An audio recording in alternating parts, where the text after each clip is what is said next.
Hello, everyone, and welcome back to another episode of the Sinead Says podcast. This is the last episode of this season. We usually do 14 episodes per season. I'm actually going to change it next season to do around 10. That means I can come back and I can smash it and have like better quality. I feel like when I do 14, I get really overwhelmed at the end. So I'm really excited to take a little break and study a bit more and get myself ready for a new exciting season. But this week we're going to do our usual. So we're going to do what I learned this week, a little theme of the week, and we're going to do our quote of the week. And I also would love any feedback in the comment section. There's a comment section now, and I would love for you to subscribe, especially because we are going on a break. So if you want to know when we're coming back, because Instagram doesn't really show you the podcast as much anymore. I don't know why, but hopefully you just subscribed and you can just follow the show. But this week we're going to talk about a few just things that I've learned this week and like through my own experience, and also coming back to toxic behavior. We can move more detail into it in the next season because I actually feel like I got really sparked by this by the TV show Cider, Vinegar. And obviously this is, if you haven't watched it, like I'll just take you through it, but it's basically just like toxic behavior, toxic manipulation behavior. And most of us come across this sort of behavior in life. And what we do here in the Sinead Says podcast is dissect and understand why people do stuff like that. And I love doing that. It's my favorite thing. And yeah, so that'll be fun. Before we go into it, if you are new to the podcast or you're a podcast listener, you know that we are sponsored by BetterHelp, and we're going to talk a lot about toxic behavior today, and we're going to talk about manipulation and, you know, how to overcome those things. But one major thing that could be really, really helpful for you if you come across any sort of toxic behavior and you're affected by it, therapy could be a very, very good tool for that, to help you understand, to help you get closure on yourself, because sometimes it can be really hard to move on from toxic people and behavior because we just don't actually know what happened and we don't know what's going on. So therapy is a very good tool for that. And you can get 10% off your first month with betterhelp.com/Sinead. That is betterhelp.com/Sinead. So there's a few things that I want to talk about today, like a few things that I learned that I just, in my own experience. So one of those things was about intimacy. I talk about intimacy a lot. And if you've went back and listened to my episodes, you know, with sex and intimacy coaches, like I'm a big advocate for intimacy. And that's because are trying to understand it and trying to work on your intimacy as much as possible. I feel like something for me is that, I always say, like, why I'm so strongly obsessed with like intimacy and like trying to get closer to your partner is because like I just really don't want to be sitting on a separate sofa from my partner and not really touching them and not really like not having that connection, not having that closeness. Like, and that's one of my fears. I feel like I really dive into, and also with somebody who has issues with intimacy due to my chronic illness. I feel like I'm always looking for new information and always trying to help people with their situation, because for me, like sometimes I am doing treatment or sometimes I'm in pain and I find myself only having small windows for intimacy. And that means like I have to be in the mood. So like I'm always like, okay, how can I try and like how can I make my intimacy the best that it can be, or when, you know what I mean? So it's also about finding what makes you more intimate. And a good example of this was I was doing my live show and Sam just kept coming up to me and he was just like kissing me and he was obsessed with me. And I was just like, and then afterwards he was just so obsessed with me. And I was just like, I forgot what it feels like as well, because I feel like that with him whenever he does all his stuff, like when he does his marathons and his triathlons and he's running, I'm like, oh, look at him go. And like, you know, he just, because he's in his power, and there's something really, really sexy about being in your power and them being in their power and them reaching their full potential. And obviously relationships go in and out of intimacy and, you know, in and out of droughts. Like we are in long-term relationships, guys. Like, let's be realistic. It's not having sex every single day, but it's about understanding if you're going through that patch and you want more intimacy, it's like, what makes me want to be more intimate? And usually when you're at your full power. So obviously at my full power, living my full potential, he's watching me. He's like, oh my God, that is so. And like without him knowing, I was recognizing that like he was obviously finding me more attractive in my full power. And then I know as well that like I I'm more attracted to him when he's in his full power, when he's doing his thing. Obviously, there's other different ways that, you know, you can bring intimacy into relationships, but we always ask this question on our anniversary or on Valentine's Day, like, when were you most attracted to me this year? Like, name like 3 or 4 times where you just were so attracted to me. And then like, if you try and recreate those moments for yourself, then you're obviously going to get more intimate. Sometimes we can sit back and we can say, you know, why are we not intimate? Or why does he not want to do this? And why does he not want to do that? But realistically, sometimes like, I'm like, oh, okay, he finds me really attractive and in my full power. So obviously when I'm not having the best time and I'm being in my lower self, like maybe that's not as attractive. Although like you still love them and still be with them, like obviously it's just a bit more attractive when you're fully in your higher self. So it's like, okay, how can I be my higher self and how can they be their higher self to make this relationship feel more intimate? So I found that really quite interesting, and I'm always finding little ways to become more intimate. I feel like it's something that you have to work at, especially for all my chronic illness girlies who, you know, have their issues. And they're like, actually the next thing I want to talk was like this research that I seen, and I was like, oh my God, that's so cool. So obviously I've just come back from Japan and I was skiing and I was doing all bits and I loved it and it was such a vibe. But like, I always noticed as well that when me and Sam went to Europe, like we were also so close and so intimate and so like loved up, and you know, compared to like when you're at home, do you know what I mean? It's like a very different experience because you're stressed, you're at work, you're overwhelmed, you're doing chores. It's not exactly the most sexy environment, but obviously when you're traveling. So another thing that I read was couples who regularly try new experiences together can show the same brain activity patterns as people newly in love. So those parts in your brain are lighting up like you're new in love. So if you want to feel that feeling of being newly in love, because obviously we all know that feeling when you're falling in love is probably the most amazing feeling ever, but obviously there's a difference in falling in love and being in real love. I have a podcast and I think it begins with the word transference, where I talk about real love and falling in love and the difference and why we need real love, real secure love, and how falling in love can be a little bit of a trap because we're so fucked by hormones and we're just so attracted because we just want to breed. But yeah, if you want to ignite more moments of like that feeling of in love, like you can experience new stuff together. Go to a new walk. Like it doesn't have to be going on a trip. It can be like going and doing something completely new out of the ordinary. Like even like date nights are so important, but like sometimes doing something out of the ordinary. Like if you go on a date night and you're talking about the same things and doing the same stuff, sometimes it can feel, that's why you need a little bit more deep connection. So sometimes it's like sparking those deeper meaningful conversations. But that's why even like doing something brand new, like going to a fucking pottery class or doing a different walk or going and doing something completely different, like do a high rocks together.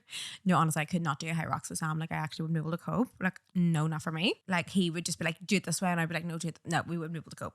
I would say we would probably fall out of love after that. But yeah, so that's like interesting research to know that those parts of the brain light up. That's just another few ways to create that madly in love feeling again. And I just love finding those ways of doing that. And then also like what else did I learn? Oh yeah, so I went skiing again. So it's my second time skiing.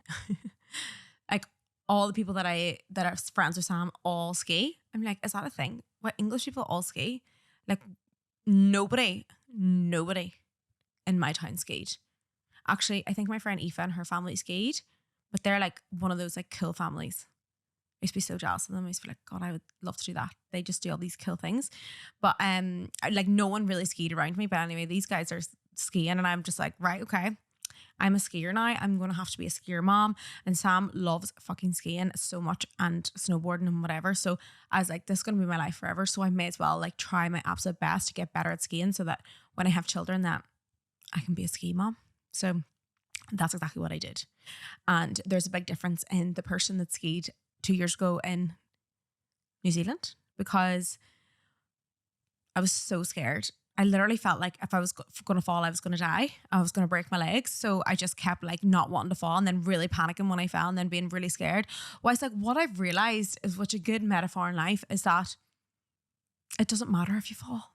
You're supposed to fall and everyone falls. Like Sam falls and he's been doing it for years. All those people fall. But I was like, if I fall, I feel. But no, and you won't break your legs. Well, I hope you don't break your legs. And if you break your legs, then yeah, that's pretty shit.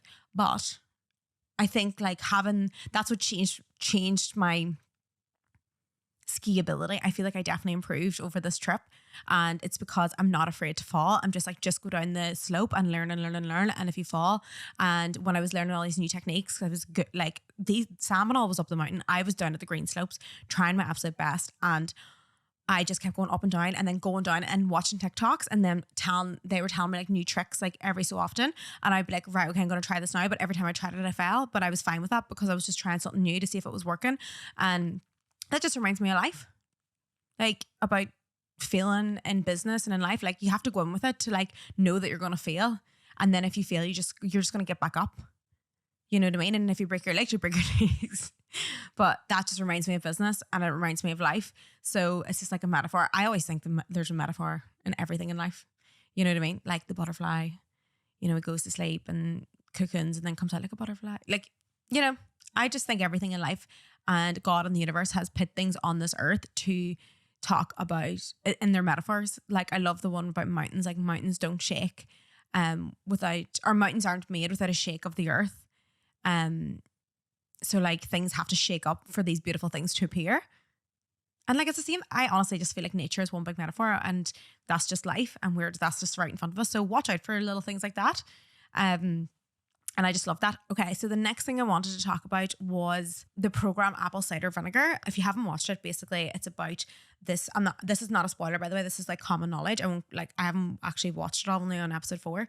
So this woman pretends to be sick. She pretends to have brain cancer, and she kind of just like has this following and has an app, and everyone, you know, kind of fell for her like stuff. And she's a bit of a manipulator, which is like seen as like a toxic type.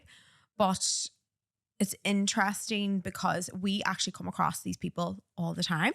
Maybe not as extreme as what this show portrayed, but we do come across manipulation and toxic and people who lie for attention. And it's really important to know that the reason why behind why they do this. And I'm not saying like, obviously this is the extreme case of like brain cancer, and like obviously what she did was so bad, but then there's obviously smaller cases where someone will lie about just being a little bit sick, or someone will lie and manipulate you and tell you they're really sad and like really help them. And I'm sure you've been in that situation before. Like we've all come across people who use emotions to manipulate us and play on our empathy, and they know how to do that. And why they know how to do that is usually because obviously there's so many different reasons why. But I actually remember learning this I actually feel like this was one of the first modules in a psychology course that I did. And it was to do with, you know, how your childhood can affect who you are and how to get out of that. So usually someone who is manipulating their emotions and trying to make you feel sorry for them for attention is, you know, you should know this by now, that they never got their needs met as a child. But usually we grow out of this when we become adults, because when you were a child, there was probably times where you pretended to be sick for attention. You probably pretended that you fell, or, you know, because that's just what children do. And it's because children do not know how to communicate their needs. They haven't really got that part of their brain yet. So what they do is they feel the emotion of not getting their needs met. So usually whenever, you know, your child or someone's child is pretending to be sick, and it's usually because they just want love and attention, and they just aren't getting it elsewhere, and they don't know how to express to get it. So what happens is, they know that whenever they were sick before, everyone came around them and loved them and looked after them and gave them ice pops and blah, blah. So they were like, that's the only way I know to get exactly what I want. So they continue this pattern. And this also can come down to, you know, someone who does this for attention when they're older will also probably maybe have never had their needs met at all until they were sick. So sometimes it can come from like, just, you know, maybe they're just not getting a little bit of love, a little bit of cuddle, and like they cry out for attention and stuff. That's pretty normal. But like when it happens as an adult, it's pretty ingrained in their brain, and they haven't got that skill to be like, well, this is a lie. And actually, maybe if I actually step back into the situation, all I really want is for someone to look after me and feel love and attention. But if someone has grown up with parents or in a family that they don't get what they need at all, and they don't get seen to, they don't get what they want until they're actually sick or they've broken their arm or they've done anything. And that is just how they know how to get love. And this can be brought into teenage love and into relationships in the future. So for you to get the love that you need, that you think you need, you will make up arguments. You will pretend to be sick. You will make up that someone like shouted at you on a night out and you need help, and I don't know, things like that. Like, but whenever we're a bit older and we're still doing that, that's kind of like, it's really, really, really ingrained. Obviously, there's loads of other reasons why this happens. Like sometimes it's just learnt from an elder, from your caregiver, because if they are someone who also pretended to be sick and got loads of attention, or they were sick and got loads of attention, and that's all you ever knew, then sometimes they can just completely, this is the only way they know how to feel love. So it's just like this continuous cycle of toxic behavior. But like if you go to therapy and you try to understand yourself and say, why would I do that for attention? And like start to become more self-aware, then obviously these things can be treated. I mean, I don't know about her case, but anyway, in psychology, they have all these different, actually, it was actually the book, The Laws of Human Nature. And he had this whole section on understanding characters and understanding to differentiate between like toxic types, which, sometimes I read it and I go, oh, that's quite sad, because sometimes people are just like that, but they can just get over it and they can just become better people. And sometimes, anyway, so there's like a few different toxic types that he talks about in there. And he's like, watch out for these people, because obviously they're very attractive and they're very persuasive and they're very, but then when they get you and they're manipulating you, they're causing you so much drama in your life. And you're constantly being manipulated by them being like, oh my God, help me, like such and such. Like a lot of them are very victim mode, victim, like, oh my God, he said this, I'm sad now, and like you're looking after them, and it's like this constant cycle of looking after this person because they constantly need this reassurance, but also they really want your love and attention, so everything's just catastrophized, if you know what I mean, and that you're just looking after them.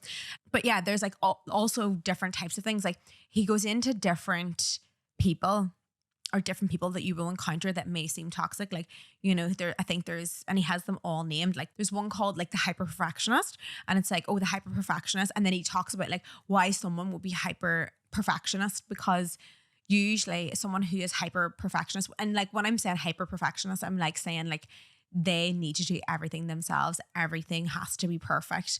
And it's usually down to a dependency issue, because they literally could not depend on anyone when they were younger for their needs to be met. So they are the only people that can help themselves, and they're the only people that they think that can meet their needs and get everything perfect in the way they want. But if this like continues, then like obviously the hyperfractionist is obviously never happy. So it's this constant cycle of like them trying to make everything perfect and then never ever getting there. But also like they seem to always be sick, they seem to always be tired because they work themselves to the absolute bone. And also like they can be hard to work for, they can be hard to be friends with, because these people, they just really, really only have their own way of doing things. So it's hard to like get in there. So like there's like all these other little people that I think there was another one. Oh, the rebel. So I'm sure in school you've all encountered like a rebel, someone who's like gone against the grain, and they just like a rebel. They won't take anyone else's constructive criticism, or they don't want to be known what to do. Usually someone who's a rebel and then continues this through their, like obviously there's loads of rebels in school, but then you grow out of this behavior because you start to communicate things a little bit better. But like if a rebel is someone who just, and like we all know these people that like can't take any construction or criticism from anyone. They can't stay in jobs because they can't cope with being told what to do. So it's just this constant cycle of like quitting jobs and like not, you know what I mean? And they're very attractive. They're usually very funny and very humored. And that's why they've kind of came to the top of the scale. But whenever they're rebelling, it's because they have been really disappointed by an authority figure. So like a father figure or a parent, because they now associate mistrust and disappointment with authority figures. So anyone that's in authority, they just don't take any criticism. They don't take any shit. They don't listen to anyone. And they just kind of like are like, I'm right, you're wrong. And then it just becomes this play of power. But yeah, he has all these different things. Like there's the sexualizer, there's the personalizer, all these things. But if you wanted me to go into more detail of it, I just find it really interesting when we can dissect people's behavior, because it makes more sense that way. Because like, it's not that you want to feel compassion for these people, but usually understanding humans and human nature and psychology does let you have a lot of closure. If you've been in contact with some of these people, because I've been in contact with people, and when I know more about why I'm always questioning why people are doing things, and I'm always got that in my mind. So when someone does something, I'm like, I wonder what her father did or her mother did or whatever. So it's kind of like this constant compassion that I have. And although people need to be punished like apple cider vinegar and need to be really sorted out, sometimes it is nice to know, because, you know, we don't have that much extremeness usually in our lives. Like we don't have that master manipulator, but like we might have a little bit of manipulation, like using our emotions. Like when someone uses our emotions, like when they are really upset and they're saying, oh, you have to look after me because I'm really sad, or you have to do this, or like when you're in a relationship with someone who's like that and they're like, no, I'm really sad, so you need to fix this, and now like just manipulating you with their emotions. You know, I want you to recognize it as well and try to be like, don't manipulate me with your emotions, because you're just trying to say that so you can get attention from me and so you can get a rise off me. But here I am, I'm going to know that you're manipulating me with your emotions. Like you will notice it now if we're talking about this now, that people do manipulate with emotions.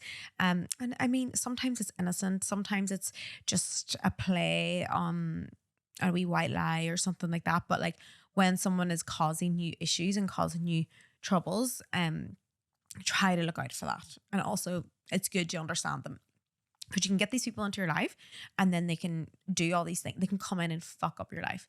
If you've had this experience, please put it in the comments as well. Like, you know, dealing with toxic people and people who are like this can be very difficult and can also be fucking life destroying sometimes.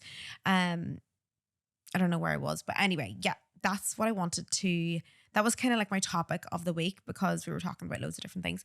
So that is our topic and our little what I learned this week. So I thought I'll get into the quote of the week. Okay, so the quote of the week is about the theme of like values. And I find this quite fitting because I feel like values change over time, and I feel like my values have changed over time. So I was like, maybe I should get a little quote about values. So those who know their values and live by them become the leaders of our society. So that's one quote. And then I highlighted, who are the most universally admired and respected people in our culture? Aren't they those who have a solid grasp of their own values? People not only profess their standards, but live by them. We all respect people who take a stand for what they believe, even if we don't concur with the ideas about what's right and what's wrong. This is the power in individuals who congruently lead lives with philosophies and actions are one. And it just made me realize about values is that having your values is probably one of the number one things that you learn when you're doing your life coaching, and you try to figure out what your main values are. And like some of the main values are like love, freedom, security, adventure. And it's really important to understand which ones are the most important to you, because they drive all your decisions in life, and they are mostly why your decisions are hard, because you're conflicting with your values.